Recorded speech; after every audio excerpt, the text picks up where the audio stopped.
Baik, selamat malam. Pada pertemuan kali ini kita akan sedikit membahas tentang rangkaian listrik, yakni arus arah. Nanti akan kita bagi menjadi dua bagian. Bagian pertama tentang rangkaian seri dan rangkaian paralel. Nanti di bagian kedua tentang eh, loop dan lain-lain. Ya, oke, kita masuk ke bagian pertama.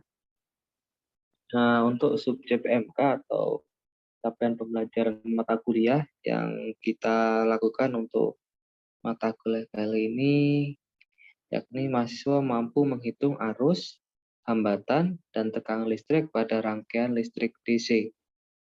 Sedangkan untuk bahan kajiannya, untuk pertemuan kali ini, yakni tentang tadi yang sudah saya sebutkan di awal, yaitu rangkaian hambatan seri dan juga hambatan yang disusun secara paralel.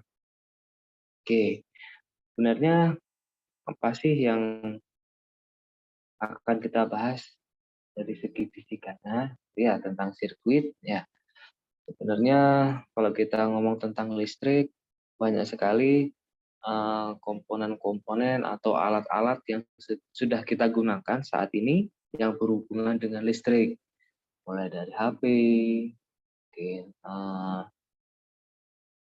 televisi, laptop, semuanya itu menggunakan listrik. Dan sebagai uh, basicnya atau dasarnya, basic science dari teknik elektro semuanya itu ya, tentang electrical engineering itu pasti fisika. Jadi kalau kita bahas tentang listrik, pasti kita bahas tentang fisikanya seperti apa. Ya. Yang pertama tentang pumping charge, sebenarnya eh, ketika kita menggunakan sebuah resistor misalkan ya, dan kita hubungkan dengan sebuah beda potensial tertentu, maka akan muncul rangkaian atau akan muncul arus listrik. Misalkan kita hubungkan sebuah resistor, ya, ada sebuah resistor misalkan, begini kita hubungkan dengan plat kapasitor, misalkan ya ada kutub positif sama negatif misalkan ya, nanti akan muncul arus listrik gitu. Kita kan dulu sudah belajar di SMP dan SMA gitu ya. Cuman masalahnya ketika kita menggunakan sebuah kapasitor, ya kapasitor ini akan mudah sekali kehilangan energi. Jadi arus yang mengalir dari rangkaian tersebut hanya berlangsung dalam waktu yang sangat singkat. Terus bagaimana cara kita mendapatkan aliran listrik ketika kita mau menghidupkan HP misalkan ya, kita butuh yang namanya pumping charge. Jadi kita butuh sebuah device atau alat yang berfungsi untuk memasok muatan lah. Makanya seperti itu ya, yang mampu memasok energi. Nah, istilah itu atau istilah dari device atau alat atau komponen yang bisa berfungsi sebagai pumping charge itu biasanya kita namakan sebagai EMF device atau kalau sering kita sebut biasanya kalau kita ngomong ya, alat-alat EMF device ini contohnya adalah baterai. Baterai. Kenapa baterai? Karena baterai ini bisa memasok muatan listrik dalam jumlah yang lebih besar. Bahkan kalau kita bandingkan dengan kapasitor, gitu ya, semacam. Nah, kalau misalkan kita mau menghidupkan sebuah mesin tertentu, nah, seringkali, Pak, bukan hanya baterai, aki juga termasuk. Ya, betul sekali ya, ini hanya salah satu contohnya. Tuh Pak, ada yang lain, biasanya listrik PLN, itu macam-macam. Intinya, kalau misalkan kita ngomong listrik PLN, otomatis kan ada generator. Nah, dan generator itu, jadi generator adalah sebuah pumping charge juga dari dalam hal ini. Ya. Loh, berarti macam-macam ya? Betul, macam-macam tergantung dari sumber dari charge-nya atau dari muatan tadi ya. Kalau misalkan kalau kita ngomong sebuah generator, berarti sumber energinya itu kan dari gerakan ya, dari gerakan menjadi listrik. Kalau kita ngomong misalkan sel surya, misalkan ya, sel surya berarti sumber energinya adalah sinar matahari.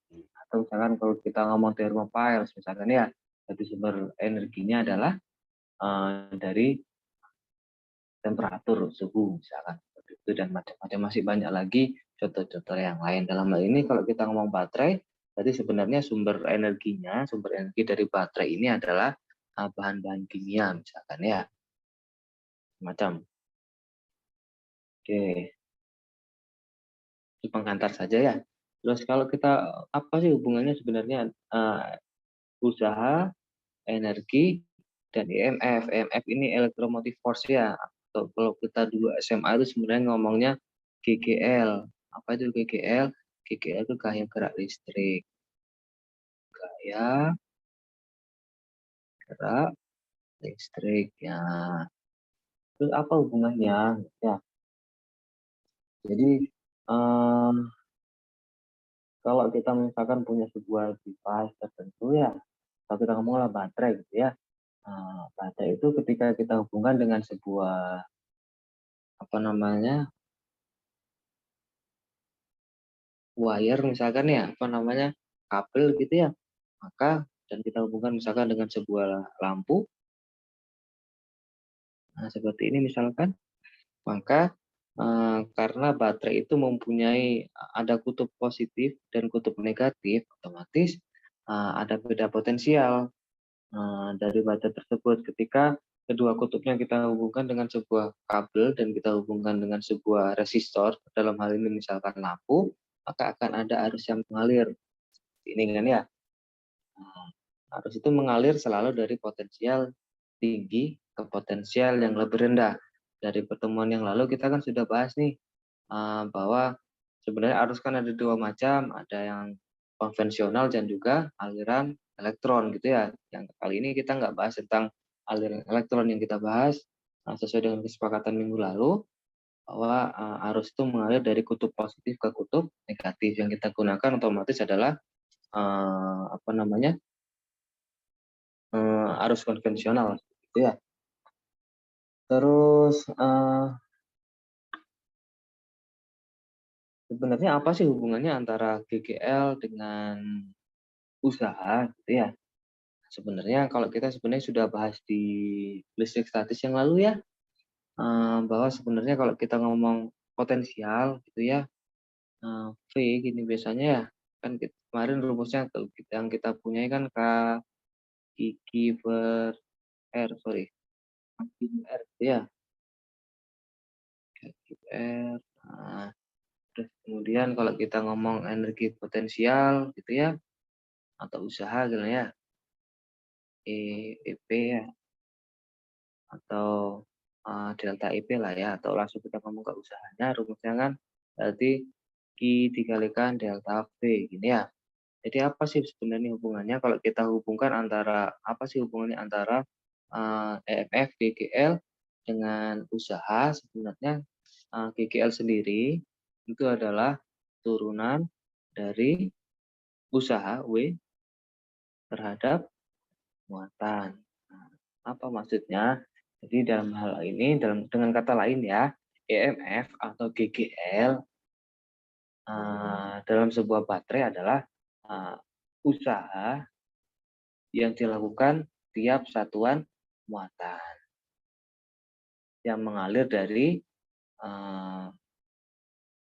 terminal atau kutub yang mempunyai potensial tinggi ke bagian terminal atau kutub yang bermuatan atau berpotensial lebih rendah. Gitu ya. Terus apa satuannya dari EMF atau GGL ini? Nah, ini dulu SMP sudah kita bahas. Satuannya adalah sebenarnya kalau dari rumusnya adalah Joule per Coulomb gitu kan ya. Nah, tapi ini biasanya kita jarang mengenal. Nah, yang kita kenal apa biasanya? Ada satuan lain. Satuannya adalah volt. Nah, ya biasanya. Jadi itu hubungan antara EMF dengan usaha. Itu ya. Terus apa hubungannya dengan energi? Nah, jadi sebenarnya sudah kita bahas tadi ketika sebuah baterai kita hubungkan dengan eh, sebuah kabel gitu ya, terus kita hubungkan lagi dengan sebuah lampu. Nah, sebenarnya ketika lampu ini menyala, apa sih yang terjadi sebenarnya? Nah, sebenarnya di sini ada aliran energi. Energi dari mana? Energi dari baterai mengalir ke kabel. Ini energinya sebenarnya ada di sini, ada aliran-aliran gini kan ya, ada energi yang mengalir, dia akan lama-lama akan masuk ke dalam si lampu ini dan dia bisa mengkonversi energi tadi dikonversi dari energi kimia dari baterai berubah menjadi kalau misalkan kita hubungkan dengan lampu berarti dia berubah menjadi energi cahaya dan lain-lainnya.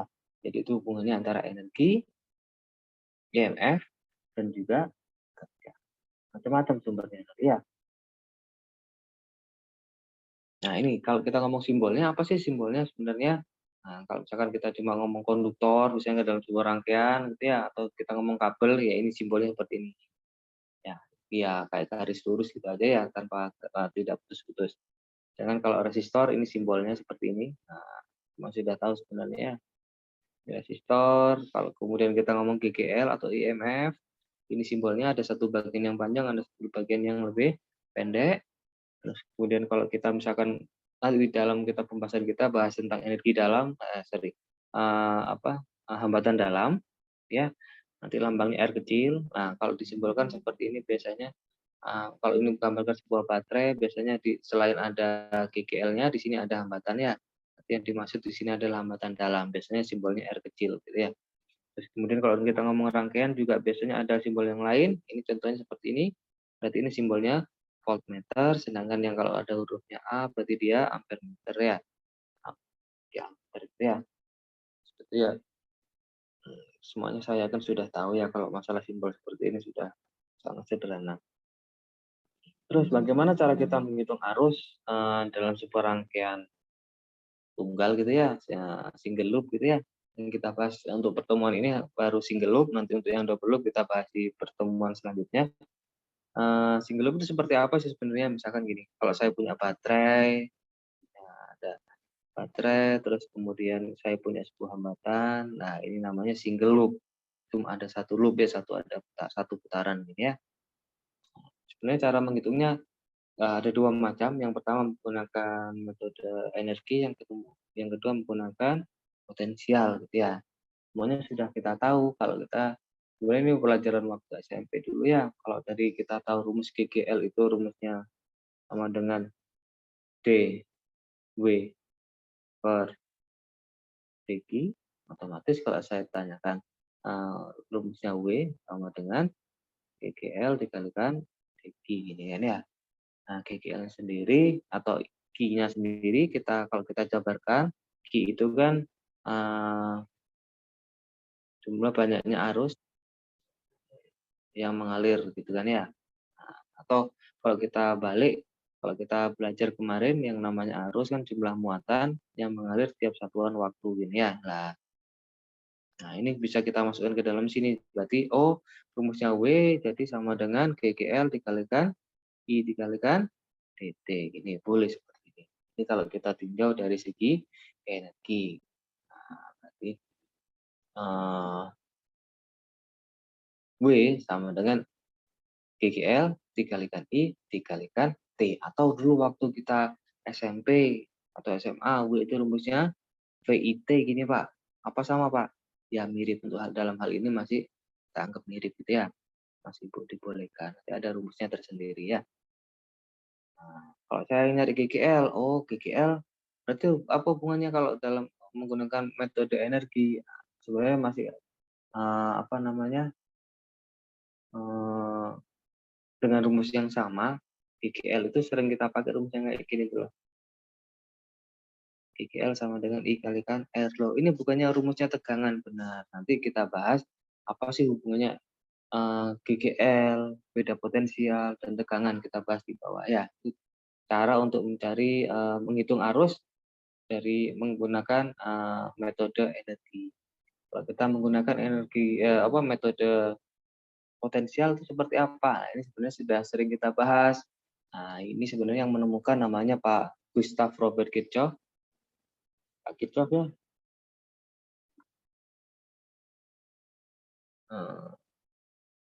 Inilah ya, Kirchhoff. Nah, beliau menggunakan, kita sering tahu hukum Kirchhoff ya ada dua macam sebenarnya, ada hukum Kirchhoff 1 dan hukum Kirchhoff 2 ya. Langsung aja. Nah, ini kalau kita menggunakan metode potensial, berarti yang kita bahas tentang hukum Kirchhoff ada dua macam. Yang pertama Kirchhoff itu tentang arus, yang kedua tentang tegangan. Apalagi ini ya, kok sesuatu yang baru, sebenarnya ini semuanya sudah tahu. Tapi mungkin istilahnya yang memang baru tahu ya. Kalau kita menggunakan Kirchhoff current law sebenarnya sederhana, seperti yang SMP dulu kita pelajari. Beliau bilang bahwa the sum of the currents entering a node is equal to the sum of the current leaving the node. Nah, jumlah arus yang keluar sama dengan jumlah arus yang masuk, atau jumlah arus yang masuk sama dengan jumlah arus yang keluar. Maksudnya apa sih? Misalkan ada sebuah percabangannya, ada arus ngalir misalkan dari sini ya, masuk ke dalam sebuah percabangan, kemudian dia bercabang menjadi 3 misalkan ini I1, I2, dan I3. Misalkan ini I4, otomatis sekarang jadi jumlah arus yang masuk dalam sebuah percabangan ya, I4 sama dengan I1 ditambah I2 ditambah I3, karena jumlah arus yang masuk sama dengan jumlah arus yang keluar. Ini saya yakin semuanya sudah tahu ya. Kalau Kirchhoff voltage law itu seperti apa? Ini sebenarnya semuanya sudah tahu. Sum of voltage drop sama dengan sum of voltage rise, gitu ya. Maksudnya seperti apa? Sebenarnya gini, kita sudah belajar bahwa dalam sebuah rangkaian tertutup, jumlah tegangan atau beda potensialnya dalam sebuah rangkaian tertutup ya, itu sama dengan 0. Ini sebenarnya sudah kita pelajari, ini rumus yang kayak gini lah. Sebentar. Berarti kan yang sigma GGL ditambah sigma I kalikan R nanti sama dengan 0. Nah, ini sebenarnya sudah kita tahu bahwa beda potensial dalam sebuah rangkaian tertutup dari satu titik ke titik yang lain itu pasti sama dengan 0. Maksudnya apa sih? Maksudnya gini loh. Misalkan saya punya sebuah rangkaian seperti ini, ada sebuah titik, misalkan titik A. Nah, ini kan nanti arusnya mengalir nih, misalkan dari titik A yang ngalir ke sini ya arusnya ya, ke bawah sampai ke titik A lagi. Ketika dia mengalir dari titik A sampai ke titik A, beda potensialnya itu pasti sama dengan 0 ketika dalam sebuah rangkaian tertutup. Nanti kita bahas lebih detail dalam soal-soalnya. Contoh, ada soal kayak gini, tentukan besarnya I4. I4 itu dari sini. Nah, I1-nya ini kan ada sebuah percabangan nih, titik P. Nah, misalkan arus yang masuk ada I1 nih masuk percabangan. I2 juga masuk, I3 kok keluar. Ya, berarti kan jumlah arus yang keluar sama dengan jumlah arus yang masuk. Nah, I4-nya kan juga masuk ya. Berarti yang masuk siapa di sini? Yang masuk kan ada I1.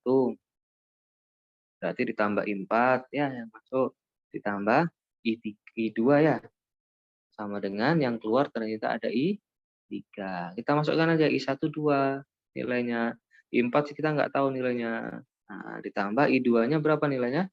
I2-nya nilainya 3. I3-nya berapa nilainya? I3 nilainya 4. Dari sini kita tahu, oh dari sini berarti I4 itu nilainya berapa? I4 berarti 4 dikurangi 5. Berarti sama dengan min 1. Oh, berarti nggak masuk Pak. Benar, berarti arahnya bukan masuk, tapi harusnya arahnya adalah keluar dari percabangan.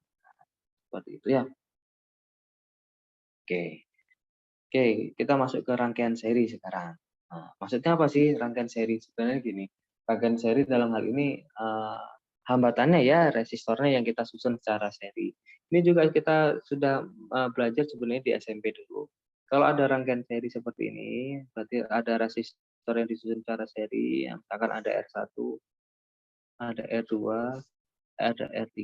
Ketika disusun secara seri, berarti kalau misalkan kita hubungkan dengan sebuah sumber tegangan seperti ini ada arus misalkan ya. Berarti nanti arusnya akan melewati semua hambatan, ada R1, R2, dan R3. Otomatis arus yang melewati hambatan 1 atau kita misalkan I1, arus yang melewati hambatan 2 misalkan I2, dan arus yang melewati hambatan 3 namanya I3 misalkan nilainya sama karena melewati jalur yang sama. Artinya apa? I total atau I-nya, I total ya. I sama dengan I1 sama dengan I2 sama dengan I3. Terus berapakah nilai hambatannya kalau dirangkai secara seri? Nah, kalau dirangkai secara seri, berarti R totalnya sama dengan R1 ditambah R2 ditambah R3. Loh, terus bagaimana dengan tegangannya? Oh, kalau dirangkai secara seri, tegangannya terbagi menjadi yang ada yang masuk ke R1, ada yang masuk ke R2, dan ada yang masuk ke R3. Sehingga kalau ditanyakan berapakah sih tegangan totalnya, kalau dirangkai secara seri, R totalnya sama dengan, V totalnya sama dengan V1 ditambah V2 ditambah V3. Seperti ini ya. Oke. Misalkan ada soal seperti ini. Ada sebuah hambatan R1, ada R2, ada R3 dihubungkan dengan sebuah sumber tegangan. Misalkan ya, tegangan R1-nya nilainya 1, R2-nya misalkan 2, R3-nya misalkan 3 gitu ya. Dengan GGL misalkan 6 volt misalkan ya. Pertanyaan gini, tentukan besar arus yang mengalir.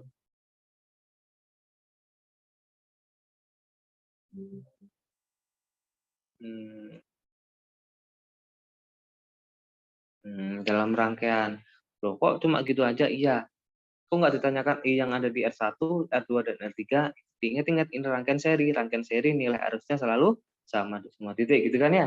Jadi kalau tanyakan arus, oh berarti GGL tadi tuh rumusnya I kalikan R.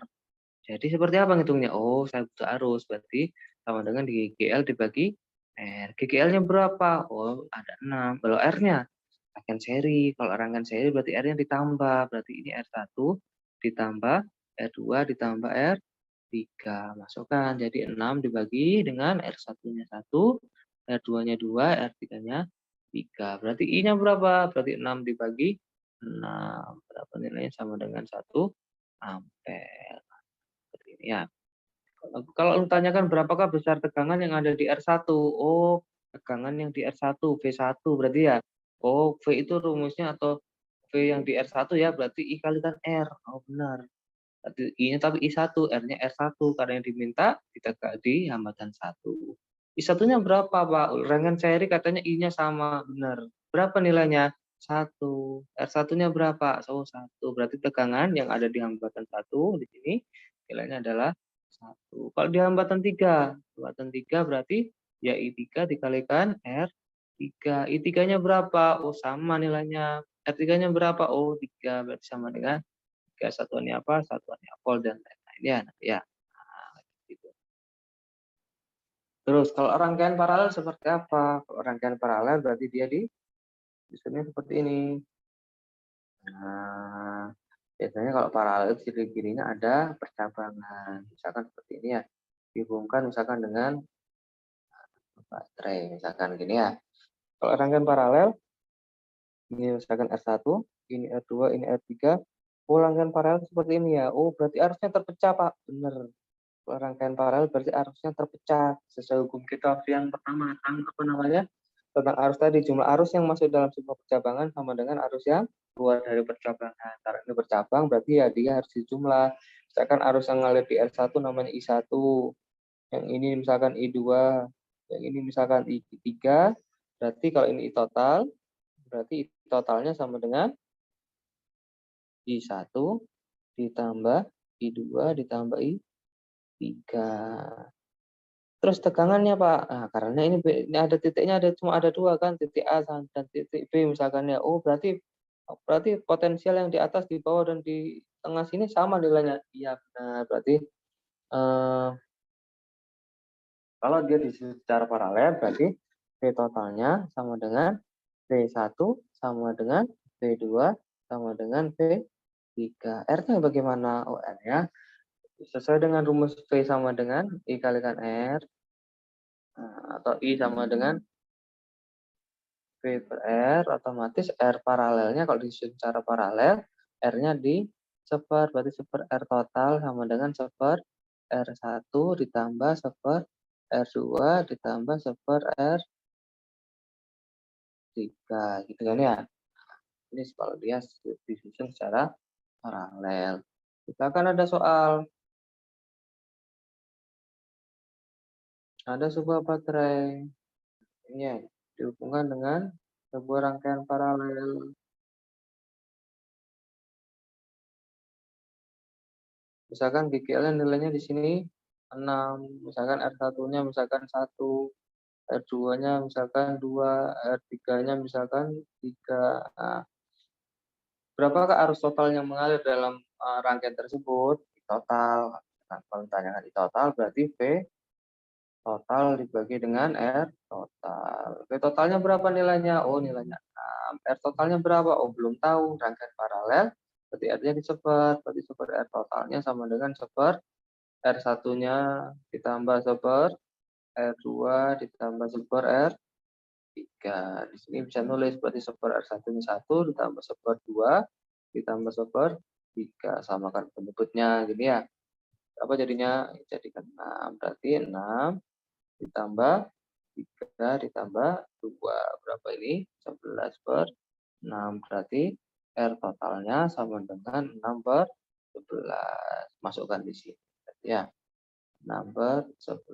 Jadi I-nya sama dengan berapa ini? 11. Ya, benar ya. Nah, dan lain-lain. Nah, ada contoh soal. Tanyakan di sini, tentukan beda potensial antara titik A dan titik B. Misalkan suruh nyari VAB. Nah, tadi kan hukum Kirchhoff tentang tegangan tadi ya. Nah, berapa sih nilainya? Nah, kalau ada soal kayak gini mau diapain? Ya dikerjakan ya. Apa yang harus dilakukan pertama? Kalau ini kan single loop nih, pasti kuncinya ini kan rangkaiannya rangkaian seri. Artinya apa? Kuncinya pasti di arus. Apa maksudnya? Cari dulu arusnya. Tapi dari total. I total sama dengan GGL dibagi dengan R atau V per R dikali ya, V total per R total. Sekarang, kalau ketemu seperti ini, apa yang harus kita lakukan? Bikin arah loopnya, terserah arah loop arah putaran, terserah kamu muternya searah putaran jarum jam boleh, berlawanan juga boleh. Muter aja kayak gini, suka-suka ya. Nah, langkah kedua apa? Setelah itu kasih setiap sudutnya dikasih huruf. Ini sudah A, B, misalkan sini D, ini misalkan D. Sudah. Kita bikin apa dulu? Kalau ingat-ingat, kalau nyari arus, ya nyari arus total, I total, yang harus dilakukan adalah kita harus menggunakan loop tadi. Nah, ya rumus segini, sigma GGL ditambah sigma dikalikan R sama dengan 0. Karena loop ya, dia berputar. Hukumnya Pak Kirchhoff tadi. GGL itu baterai. Misalkan kita bergerak ya, loopnya misalkan bergerak. Loop itu kan putaran nih, misalkan kita berputar dari titik A. Karena berputar berarti kan gerak ke atas nih, ke C berarti ya. Terus kemana? Ke B. Kemana lagi? Ke D. Yang namanya muter berarti harus ke balik lagi dari D balik ke titik A. Jadi kan A ke C gini ya, A ke C terus kemudian ke B ke D balik ke A lagi. Ini terus sampai ke A. Itu namanya loop putaran. Nah, dari A kita nyari baterai dulu. A ke C nggak ada baterai, C ke B ada baterai, ini kok bagian panjang dulu. Oh, berarti positif, tulis aja gitu. 12. Itu ya nyari baterai lagi nih. B ke D nggak ada baterai, D ke A ada baterai nih, tapi kalau gerak dari titik B ke titik A, lah kok ketemu yang pendek dulu, berarti negatif Pak. Ya, tulis aja min 5 gitu ya. Habis baterainya ditambah, I-nya yang kita butuhkan kan tadi, ingat R-nya berapa? Rangkaian seri Pak, R-nya ditambah, iya benar. Dari A ke C ada R1, ada 4. C ke B nggak ada, B ke D ada, berapa nilainya? Oh, tambah 3, habis. Sama dengan 0. Dari sini kita tahu, berarti 7 ditambah 7I sama dengan 0. Berarti I-nya sama dengan minus 7/7 sama dengan min 1. Min 1 artinya apa? Oh, min 1 berarti arah putarannya itu bukan yang seperti yang kita bikin. Kenyataannya, realnya berarti dia berlawanan arah. Seperti itu ya. Coba, soalnya bukan nyari arus, soalnya suruh nyari VAB sama. Rumusnya masih sama di sini, berarti sigma GGL ditambah sigma I kalikan R sama dengan VAB. Loh, nggak sama dengan 0. Enggak, karena yang sama dengan 0 itu kalau dari titik A ke A, C ke C, B ke B, dan lain-lain. Nah, ini yang kita bicarakan dari titik A sampai ke titik B, misalkan gitu ya. Nah, sekarang masukkan A ke B kan jalurnya ada dua macam nih, bisa jalur atas, bisa jalur bawah. Saya pakai jalur yang atas, yang jelas dari titik A harus sampai ke titik B, gini aja lah ya. Nah, sekarang kalau saya lewat jalur yang atas misalkan ya, berarti jalur A ke C ke D, A ke C dulu sekarang. A ke C ada GGL enggak? Oh, enggak ada. Terus C ke B ada GGL enggak? Oh, ada Pak, ini Pak. Nah, ketemu bagian panjang dulu, oh berarti positif. Ya, habis ya, yang dimintakan A sampai B saja. Terus I-nya berapa? I-nya ternyata tadi setelah kita hitung nilainya -1. Masukkan -1, Pak. Iya, masukkan aja -1. Nah, karena arah pergerakannya kan dari A ke C ke B ini sama dengan loop yang kita bikin tadi ya. Jadi tetap nilainya -1. Terus R-nya berapa? R-nya dari A ke C ada Pak, R-nya nilainya 4. Tulis aja 4. Terus C ke B, oh nggak ada Pak. Oh berarti nggak ada, sudah habis. VAB bisa kita cari. Berapa? Berarti 12 dikurangi 4 sama dengan VAB. Berarti berapa VAB-nya? Oh berarti VAB-nya sama dengan 8. 8 apa? 8 volt. Nah, mudah kok sebenarnya ya, tapi memang harus banyak latihan. Oke, sampai di sini. Terima kasih. Assalamualaikum warahmatullahi wabarakatuh.